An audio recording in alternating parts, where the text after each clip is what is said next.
जय बाळमामा. मित्रांनो मी सांगली प्रवीण ही आपला इथं व्यापारी मामा हे कोल्हापूर जिल्ह्यात आहे. आता आपल्या बाळमामाच्या बकऱ्याला सेवा करायचं राहिलं तिथं खांड मालक आहेत ते. मामा काय चाललंय? काय चाललंय बकरी चारायचं. हा कधीपासून इथं बाळमामाच्या सेवेत? झालं 1 महिना. हा मग आता आपला बाजार ते सगळं बंद का पाक काय? आता बंद आहे सगळं बंद आहे आता. हा आता गावाला गेल्यावर चालू करायचं. बाजारात गेले का चालू. आता कधी जाणार आहे गावाला? जायचा उद्या आता. हा उद्या जायचं.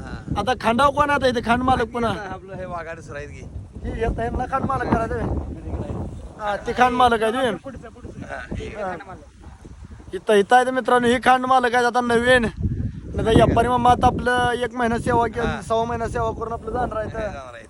आता गावाकडे गेल्यावर कसं नियोजन आहे काय तुमचं? गावाला गेल्यावर आता काय सगळं नियोजन बकऱ्याचं हा जायचं कोल्हापूरला बकरी घेऊन हा नियोजन. कोल्हापूरला म्हणजे चालू आपला आटपाडी बाजार फिक्स हुकमी बाजार आहे म्हणायचं. फिक्स आटपाडी अकलूज हम्म मसवड हा. कराड हा म्हणजे आपलं फिक्स बाजार आहेत म्हणायचे सगळं. फिक्स बाजार आहेत. हा तर बोला बोला बाळू माझ्या नावाने.